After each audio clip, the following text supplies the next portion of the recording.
Во врска со актуелните случувања во Собранието на Република Македонија, би сакала да ве информирам дека Социјалдемократскиот сојуз со предложениот ребаланс на буџетот крати средства во образованието, социјалната заштита, за центрите за социјална работа, Заводот за социјални дејности, крати средства во здравството, субвенциите, се кратат средства за финансиска подршка за рурален развој, се кратат средства за изградба на канализациони мрежи и одводни канали во општините.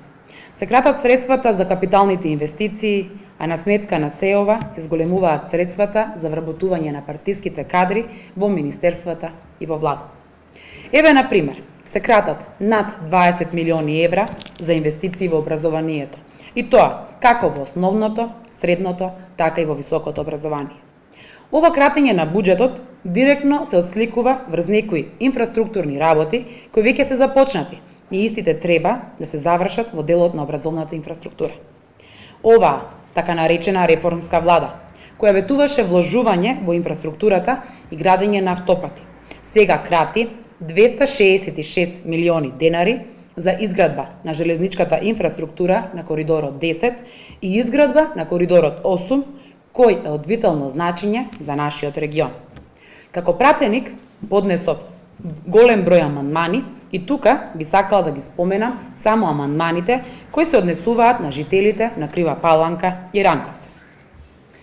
Поднесов амандман за рехабилитација и реконструкција на патот Крива Паланка – Деве Баир со цел проширување на најкритичните места и ублажување на кривините, како и рехабилитација на патот, се со цел да се зголеми безбедноста и протокот на сообраќај кон Република Бугарија.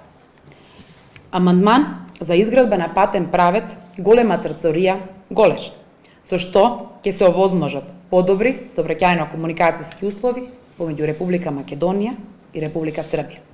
Амандман изградба на патен правец во село Огут да се поврзе со трговиште. На овој начин ќе воспоставиме поврзување на Република Македонија со Република Србија. Амандман за изградба на детска градинка во село Конопница. Овој проект е значен и е баран од страна на жителите на село Конопница. Понатаму, изградба на патен правец село Дренак да се поврзе со село Каврак, односно поврзување на општина Крива Паланка со општина Кратово. Изградба на регионален пат Тораница-Саса. Со овој проект ќе се поврзе Крива Паланка со Македонска Каменица и наместо луѓето да патуваат 125 километри, овие две места ќе бидат поврзани со само 50 километри. За општина Ранковце поднесов амандмани, и тоа изградба на пат од село Каваклија во село Опила до црква, кој што е во должина од 2 километри. Изградба на пат во Ранковце, село Псача, од Школо до Дамјанска Мала, во должина исто така од 2 километри. Сите овие амандмани се однесуваат на проекти кои се реални барања на граѓаните и истите се значени за подобар живот на сите нас. Додека Социјалдемократскиот сојуз беше во опозиција, постојано се жалеше дека нема демократија и ветуваа транспарентно и одговорно работење.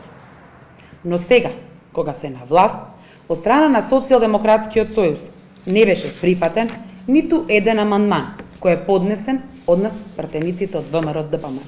И со тоа, како и многу пати досега, Социјалдемократскиот сојуз покажа дека не води грижа за потребите на граѓаните и не работи транспарентно и одговорно. Почитувани сограѓани, вака изгледа еден развоен и продуктивен буџет на Социјалдемократскиот сојуз. И овој буџет треба да обезбеди подобар и поквалитетен живот за сите нас.